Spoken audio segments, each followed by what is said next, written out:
Good morning, everybody. My name is Chris Hoff. I'm a dharma teacher with the Empty Moon Zen Sangha and also a facilitator of Huntington Beach Meditation when we meet on Sunday morning. So please, always welcome to come join us. But this morning, this was going to be a dharma talk about the ordinary. But because of something that happened this past Wednesday, it is now a dharma talk about the 10,000 things and gratitude. So let's start with the 10,000 things. Earlier this week, I was doing what I often do when it's my turn to do the dharma talk. I spent a lot of time thinking about what I was going to say, searching for a topic that would make me sound like a smart Zen person.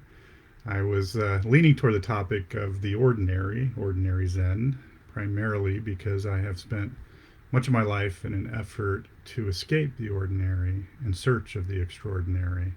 So I felt like the ordinary was a topic I actually had experience with, but the more I wrestled with the idea, any kind of coherent talk seemed elusive. Here I would like to reference Dogen, the 10,000 things.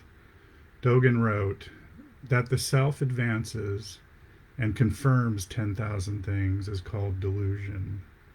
That the 10,000 things advance and confirm the self is called enlightenment. Me, earlier this week, was searching around in the dark for the right thing to say to you all this morning, is unfortunately what Dogen would call the self-advancing. It was me going out in search of the 10,000 things. Now, I don't know if I was quite in a state of delusion, probably. I did know that I wasn't getting anywhere with a Dharma talk. Then Wednesday happened. Wednesday is a clinical supervision day for me. It is when I meet with the therapists I'm responsible for in group and in individual settings and discuss cases. It is work that I thoroughly enjoy doing. This Wednesday, I had one of the people I supervise come to her individual session and immediately start to cry. So much so that it took her several minutes before she could actually tell me what was happening, what was wrong. And then when she could, she dropped a bomb. The previous day, she'd been diagnosed with cancer, and it was life-threatening. She told me this was her first chance she had to cry about it. We spent the next hour talking about life, death, family, cancer, grief, work, all of it. For a while, time stood still. It is here I want to talk about gratitude, or maybe nihilism, or how there is a critique of Buddhism as some sort of nihilistic project. I'm going to try both. I still don't understand how some folks conflate Buddhism with nihilism. I have known from the beginning, before I had any real understanding, that this practice was much more dangerous than any nihilistic project. Nihilism is all empty, devoid of meaning, any action useless. Zen, though encompassing the empty, accounts for the form of the world and all its beauty and brokenness. And in the world of form, we are required to act. And this is, in my mind, what made Zen so dangerous.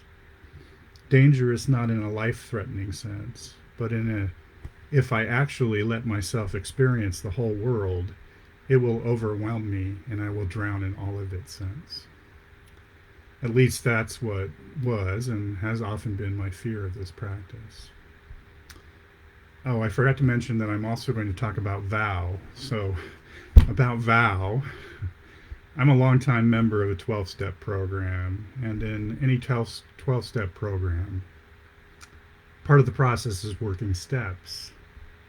And during my first time through the steps, I had reached the third step, which says, made a decision to turn our will and lives over to the care of God as we understood Him.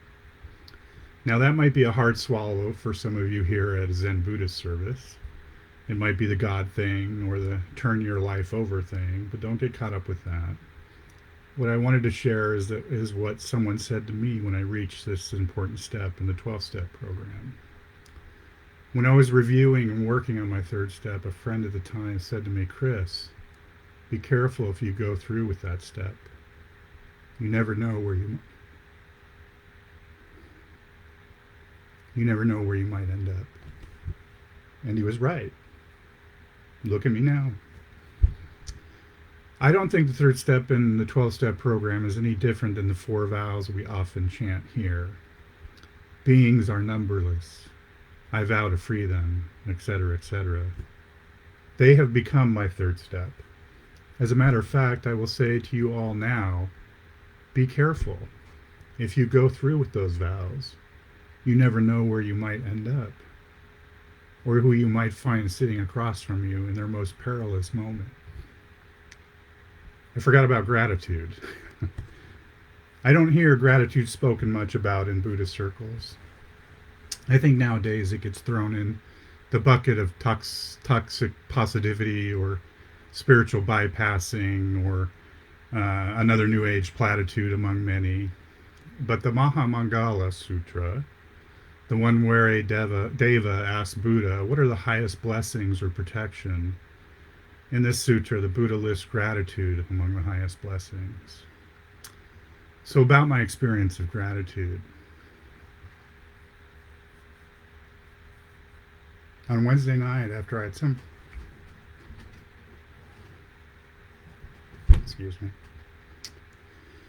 After I had some time to examine what happened earlier, I had this realization. The Buddha, at his moment of enlightenment, did not go out seeking the 10,000 things. Rather, he sat under the Bodhi tree, and the 10,000 things came to him, culminating with a morning star and his enlightenment. And I know this. The Buddha, the morning star, and the whole world was in my office with me on Wednesday.